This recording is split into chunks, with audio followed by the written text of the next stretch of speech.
Hi, welcome back to the Artistic Mystic and Muse channel. I'm grateful you're here. Thanks for all your likes, shares, subscriptions, and comments.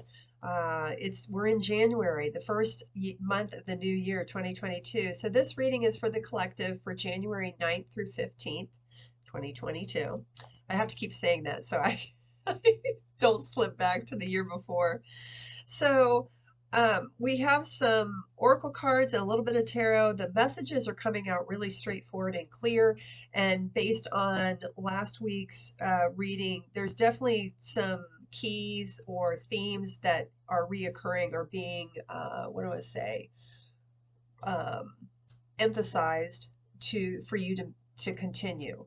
So the first card we have is listening, and an elephant never forgets, just like they say. Listening, being the observer and listening also to not what just others have to say, but also your own inner intuition, niggles and nudges. That's important. We also have narrow pathways, tread thoughtfully. So this is asking you, which might be why they're asking you to listen. You are being asked not to charge in guns ablazing, uh, like turbo, that you need to enjoy the path, enjoy the journey, but also to make sure that each step, things that you do, thoughts you have, words you speak, actions you take are very thoughtful. Because they all have consequences. There's a cause and effect, and there's also polarity. So make sure that whatever you're doing throughout the day, you're staying in a positive mindset, uh, and being when you do speak or say something, make sure it's thoughtful and make sure it's for the greater good of not only yourself, standing in your truth, respecting your own boundaries, but also that it's kind and or possibly helpful to humanity. You also have surrendering to the journey, release, control. And what was funny is we got a second release card. So control is the ego's way of wanting to be large and in charge. So releasing control, you can set your intentions, but you don't want to make them so specific that it makes it really difficult for the universe, God, spirit to give you those blessings that you need. So releasing control, you set those intentions and then you're moving out. And it's very, this image I really like. It talks about following your inner truth. There's a lantern on there. We've got the owl up here in the tree for wisdom, and we're leaving behind something. And the other thing that's interesting is we have this green, and we're going into it's snow covered here. So this idea of us beginning the new year in January, um, even if you don't have snow, often the winter season is considered a more reflective time, a more time to go within, to listen, to connect with your higher self, listen to your intuition, to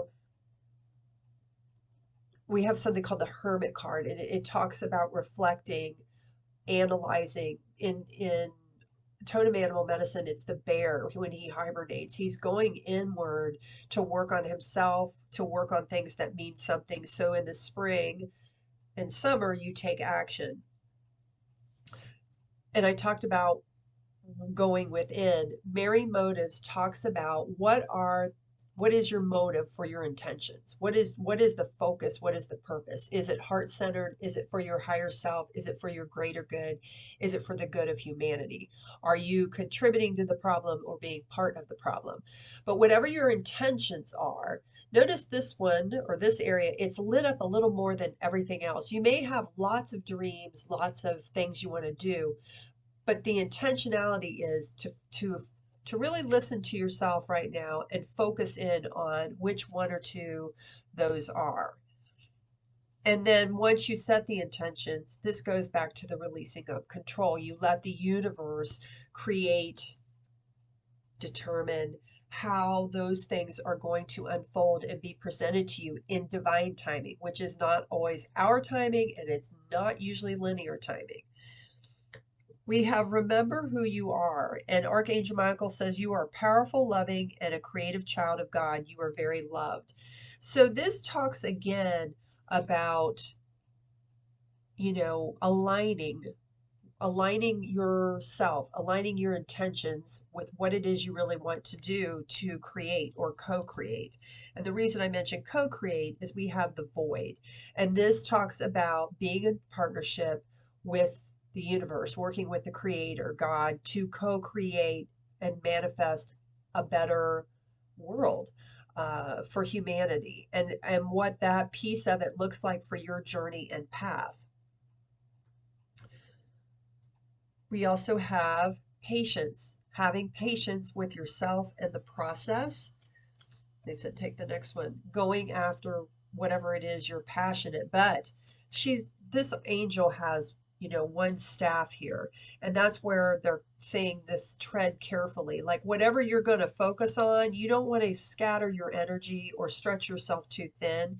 It's focused. And because you've listened to yourself and you've kind of narrowed it down.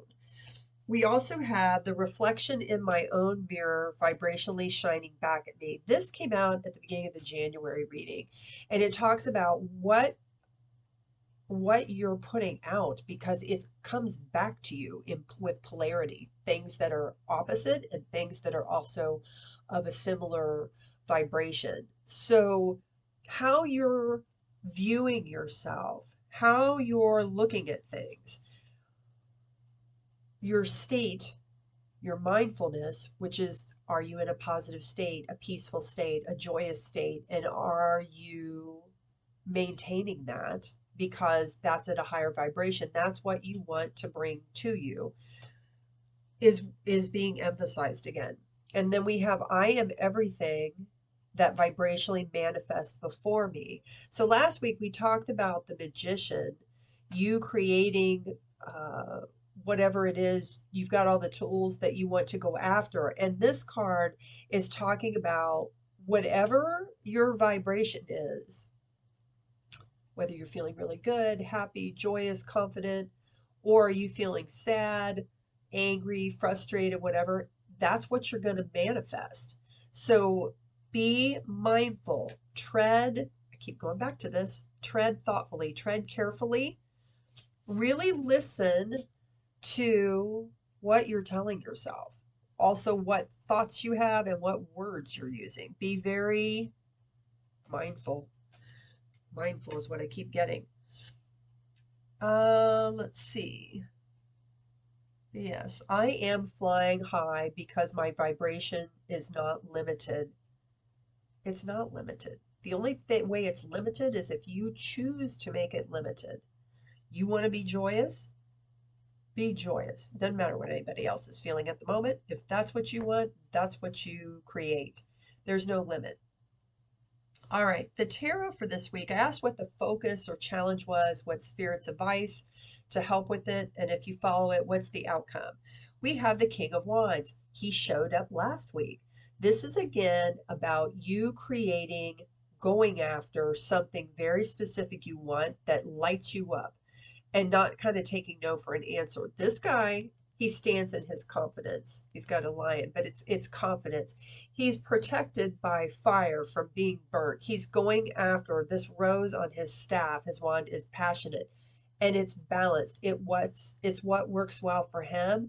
It's manageable. It has give and take, but it's reciprocal. And it talks about a new beginning in some way. Spirit's advice is the Six of Coins. This again has been, starting out January, a theme: balance, equal give and take, and being open to also receiving, not just giving, or vice versa. If you're always giving, make sure you receive. If you receive too much, how can you give back? That is what's going to bring what's right for you into your timeline. If you follow Spirit's advice, you go after, you're narrow with your intention. What is that one thing you kind of want to pursue?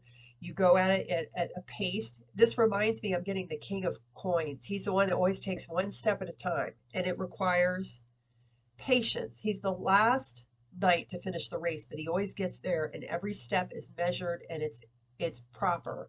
Like it's assured. He treads thoughtfully. the outcome is the high priestess.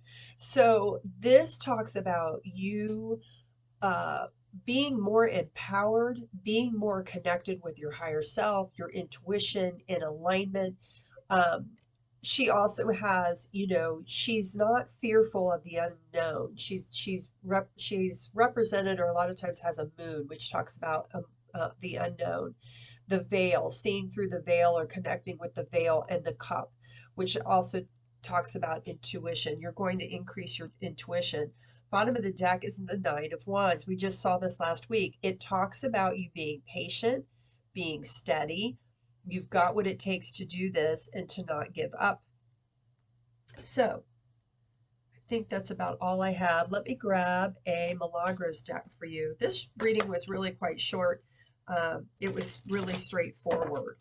But it's almost like in January, Spirit is guiding us to, you know, kind of get our plan of action together and make sure all our ducks are in a row, not just with whatever it is we want to pursue, but the mental aspect of it, the mindfulness of it, you know, and maintaining balance. Balance is a big one, I think, for 2022.